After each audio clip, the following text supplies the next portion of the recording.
derniers temps. On fait les meilleurs enfants.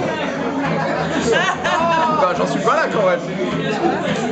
À manger, je veux dire. On peut plus faire d'enfants à cet âge-là, ça vous. C'est un vendredi soir, le rendez-vous de 20h. Dans notre petit bar, on s'envoie quelques verres.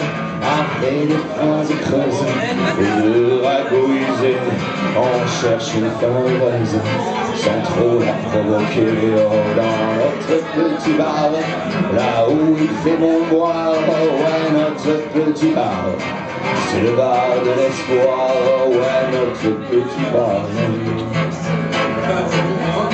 Il est à peine minuit, toujours au petit bar, c'est le début de la nuit, on continue à boire, après notre phrase vide, les portes du bar se ferment et on a pris quelques rides, on s'ennuie toujours fermement dans notre petit bar, là où il fait bon boire, on va notre petit bar, c'est le bar de l'espoir. Il est presque 3 heures, on s'éloigne du bar. On a bu trop de verre, y a rien à faire ce soir.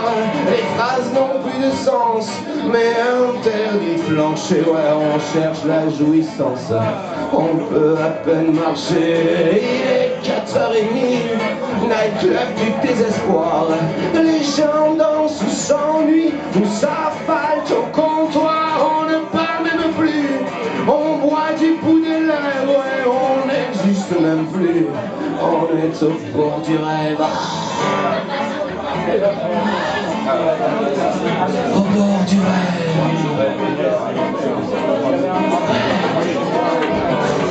Juste là, tout au bord de ce rêve si profond.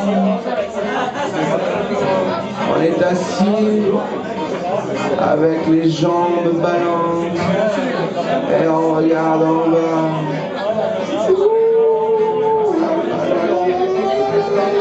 Qu'est-ce que c'est profond? Oh, c'est profond, très profond. En même temps, c'est normal, c'est mon rêve. Je fais toujours des rêves profonds. Et puis en fait, on s'aperçoit qu'on n'est pas assis au bord du précipice, non, non. On est assis sur un fauteuil tout pourri dans une boîte de merde. Ah non, elle n'était pas vraiment de merde celle-là, mais quand même, hein, ils auraient pu changer de mobilier à l'époque. Je sais pas si vous connaissez, c'était une boîte qui se trouvait vers la rue des Pentes à Nice. Et il y a très longtemps, j'étais jeune en ce temps-là. Oh, j'adorais aller danser de temps en temps avec des amis de longue date, tous aussi perdus que les autres, tous aussi perdus dans les boîtes. C'était un été, au mois d'août, je m'en rappelle. Ouais. Et dans cette boîte, on y allait régulièrement, ouais. Pratiquement 4 ou 5 fois par semaine, je vous jure, c'est vrai. Alors bien sûr, ils nous connaissaient. Et même quand il n'y avait plus personne, parfois on pouvait rester encore longtemps. Après que les gens se soient débrouillés. Il y avait un mec qu'on appelait le nain. Ouais, son vrai prénom c'était Pascal, mais en fait on l'appelait le nain. Et pourtant il n'était pas petit ce type-là, non. Il était de taille à peu près normale, quoi. Tu vois, je veux dire pas genre Sarkozy, non. Il était plutôt à peu près normal, quoi. Je sais pas, il devait m'arriver aux épaules, quoi. Eh ben on l'appelait le nain quand même. Alors je ne sais pas vraiment pourquoi. En fait, je me doute que de quelque chose. Je crois qu'il y avait un rapport avec la taille de son...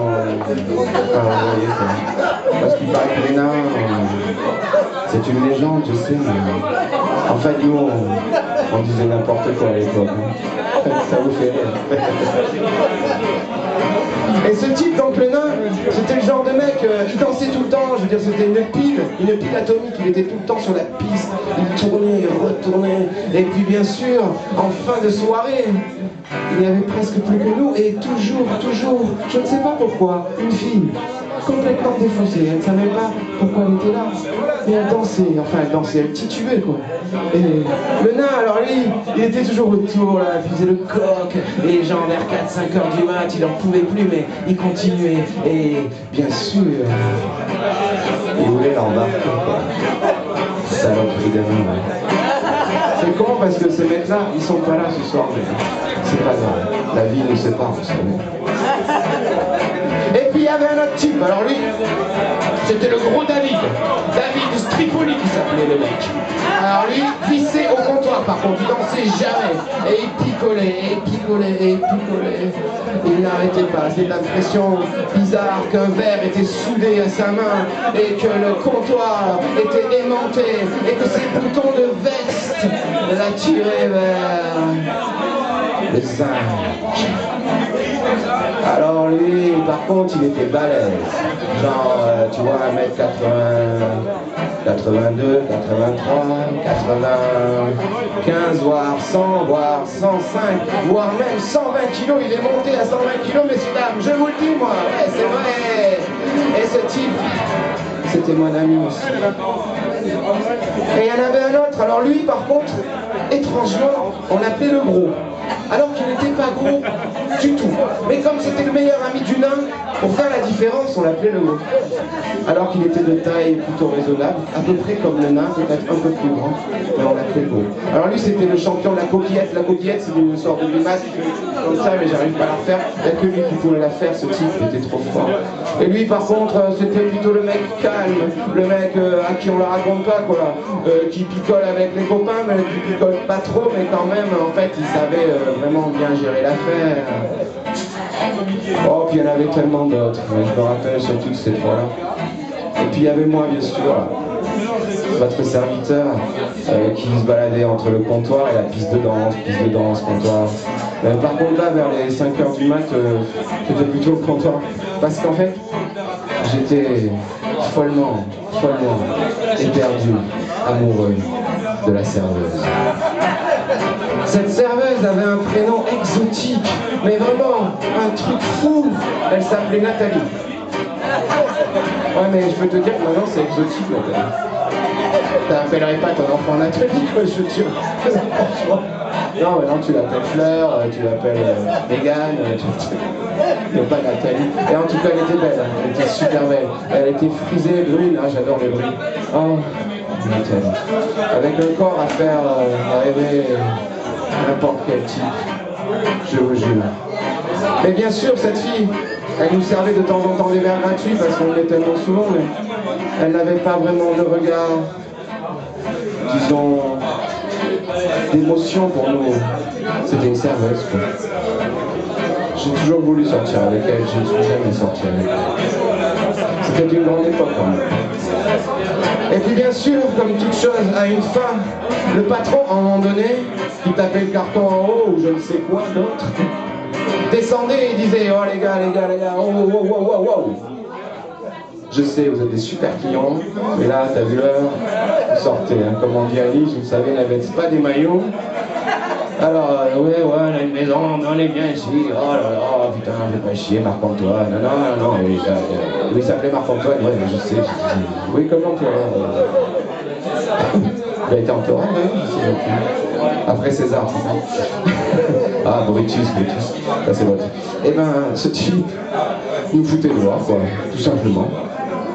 Alors, ce qu'il faut savoir dans cette boîte, c'est qu'il y avait un escalier pour sortir interminable. Enfin, il nous paraissait interminable, surtout parce qu'en fait, je crois que c'est un escalier de taille commune, comme le nain ou le gros, quoi, tu vois. Et on avait l'impression que c'était l'escalier d'un ogre ou d'un géant, je ne sais pas, parce qu'on était bien sous quand même, hein, à la fin. Et on monte les marches, petit à petit, une marche après l'autre, et le patron qui nous pousse dans le dos, les gars, allez, un petit effort, allez, on y est presque. Et David pousse pas, alors David, ouais, il était toujours derrière parce qu'il avait, comment on appelle ça, la force, la puissance, quoi, il faisait presque voler dans l'escalier. Bon, arrivé en haut, là c'était un autre truc parce qu'en fait il y avait une porte, alors on ouvrait la porte, hein, genre. Et puis merde, putain, il y a une autre porte derrière. Ça s'appelle un sas. Et alors dans le sas, franchement, on était tous prêts à dormir dans le sas. Vraiment. On voulait être là, on disait putain le sas, c'est sans sas. Et puis bon, le patron disait non, justement c'est sans sas. Pas possible, vous le sortez, allez la dernière les gars, et faites-moi plaisir, allez, allez, demain je vous offre un verre, mais là non, vraiment faut que j'aille me coucher. Et on ouvre la dernière porte de la boîte, vers les 6h30 du mat, presque 7 quoi. Et vous êtes tous de Nice quoi, vous savez qu'ici, parce que quand je joue ailleurs, les gens ils peuvent pas imaginer, mais ici vous imaginez très bien, qu'à 6h30, 7 du mat, en plein mois d'août, le soleil, il est déjà là. Et il te tape sur la tête déjà comme un enfoiré. Et ça fait mal, ça te transperce du haut du crâne jusqu'à la plante des pieds. Et t'as l'impression d'être un putain de vampire qui sort de son caveau. Et tu dis merde, il fait jour, j'ai mal partout, j'ai bourré, j'ai des sections, j'ai envie de vomir après je ne sais quoi. Et tu vois le nain qui lui bien sûr a ramené la fille, et elle vomit la fille en général. Je suis désolé pour les filles, mais les filles ça vomit plus souvent que les mecs, je crois. Et puis finalement, qu'est-ce qu'on va bien pouvoir faire à 7h du mat au mois d'août à Nice? Samedi matin, il est presque 7h, on a un drôle de temps, le petit jour est fraîcheur, on rit mais c'est nerveux, la fatigue nous serre, on ne sait pas ce qu'on veut, peut-être un dernier verre dans notre petit bar, sûrement déjà ouvert, oh ouais, notre petit bar, c'est celui qu'on préfère, oh ouais, notre petit bar, il fait si bon mois, oh ouais, notre petit bar, c'est le bar de l'espoir, et là, c'est sûr, il y a de l'espoir. En tout cas, ce qui est sûr, une chose est sûre, archi sûre, c'est qu'il y a nos chaussures avec nos pieds posés là, juste à côté